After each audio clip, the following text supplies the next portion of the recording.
परमेश्वर के दैनिक वचन। मेरी बहुत सी इच्छाएं हैं।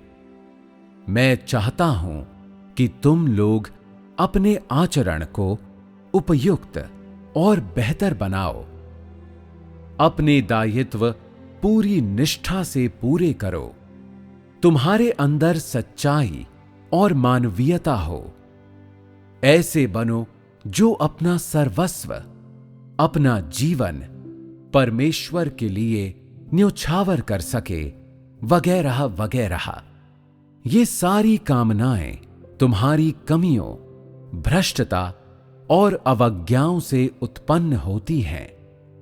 अगर तुम लोगों से मेरी तमाम बातचीत भी तुम्हारा ध्यान आकर्षित नहीं कर सकी, तो फिर शायद मेरा चुप हो जाना ही बेहतर है। हालांकि तुम लोग इसके परिणाम को समझ सकते हो। मैं कभी आराम नहीं करता। तो अगर बोलूंगा नहीं तो कुछ ऐसा करूंगा जिधर लोगों का ध्यान जाए। मैं किसी की जीभ गला सकता हूं या किसी का अंग भंग कर उसे मृत्यु दे सकता हूं या किसी को स्नायु रोग दे सकता हूं और उन्हें ऐसा बना सकता हूं कि वे पागलों जैसी हरकतें करें। और मैं उन्हें अनेक तरीकों से दिखने में घिनौना बना सकता हूं। फिर से मैं कुछ लोगों के लिए ऐसा उत्पीड़न पैदा कर सकता हूं जो उन्हें झेलना पड़े। इस तरह मुझे अच्छा लगेगा, बेहद खुशी और प्रसन्नता होगी। हमेशा से भलाई का बदला भलाई से और बुराई का बदला बुराई से दिया जाता रहा है। तो अब क्यों नहीं? यदि तुम मेरा विरोध करना चाहते हो और मेरे बारे में राय व्यक्त करना चाहते हो, तो मैं तुम्हारे मुंह को गला दूंगा और उससे मुझे अपार प्रसन्नता होगी। क्योंकि आखिरकार जो कुछ तुमने किया है वो सच नहीं है। इसका जिंदगी से कुछ भी लेना देना नहीं है। जबकि मेरे हर कार्य में सच्चाई होती है। हर चीज मेरे तय किए गए कार्यों के सिद्धांतों और आदेशों से संबद्ध होती है। अतः मेरी तुम सभी से गुजारिश है कि कुछ गुण संचित करो, बुराई करना बंद करो और फुर्सत के समय में मेरी मांगों पर विचार करो। तब मुझे खुशी होगी। यदि तुम लोग जितना समय देह सुख में लगाते हो उसका 1000वां हिस्सा भी सच्चाई में लगाओगे, तो मैं तो कहूंगा कि तब न तो तुम बहुधा उल्लंघन करोगे और न तुम्हारा मुंह विगलित होगा। बताओ, ऐसा होगा कि नहीं? तुम जितना अधिक उल्लंघन करोगे, अपने गंतव्य को पाने के तुम्हारे अवसर उतने ही कम होते जाएंगे।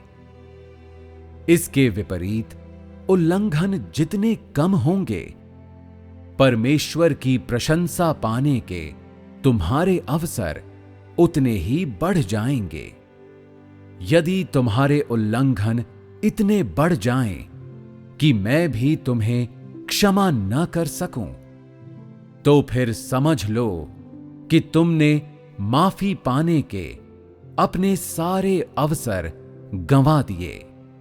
तब तुम्हारा गंतव्य उच्च की बजाय निम्न होगा। यदि तुम्हें मेरी बातों पर यकीन नहीं है, तो बेधड़क गलत काम करो और फिर खुद ही उसके नतीजे देखो। यदि तुम ईमानदार हो और सत्य पर अमल करते हो तो ये मौका जरूर आएगा कि तुम्हारे उल्लंघनों को क्षमा कर दिया जाए और इस तरह तुम्हारे आज्ञा लंघन कम से कमतर होते चले जाएंगे। और यदि तुम सत्य पर अमल नहीं करना चाहते तो परमेश्वर के समक्ष तुम्हारे उल्लंघन बढ़ते ही जाएंगे। तुम्हारे आज्ञा लंघनों में वृद्धि होती जाएगी और ऐसा तब तक होगा जब तक तुम हद तक ना पहुंच जाओ जो तुम्हारी पूरी तबाही का समय होगा। और ये तब होगा जब आशीष पाने का तुम्हारा खूबसूरत सपना चूर चूर हो चुका होगा। अपने उल्लंघनों को किसी नादान या बेवकूफ इंसान की गलतियां मत मान बैठो, न ही इस बहानेबाजी की आड़ में छुपने का प्रयास करना कि तुम्हारे अंदर सत्य पर अमल करने की कुव्वत ही नहीं है। और उससे भी अधिक अपने उल्लंघनों को किसी अज्ञानी व्यक्ति के कृत्य मत समझ बैठना। यदि तुम स्वयं को क्षमा करने की कला में सिद्ध हस्त हो और खुद के प्रति उदार भाव रखते हो तो तुम एक ऐसे कायर इंसान हो जिसे कभी सत्य हासिल नहीं होगा। तुम्हारे उल्लंघन किसी साए की तरह तुम्हारा पीछा करेंगे, सत्य की अपेक्षाओं को कभी पूरा नहीं होने देंगे और हमेशा के लिए शैतान का चिरस्थायी साथी बना देंगे। लेकिन फिर भी मेरी सलाह है, केवल अपने लक्ष्य पर दृष्टि मत रखो, अपने गुप्त उल्लंघनों को नजरअंदाज मत करो, उन्हें गंभीरता से लो।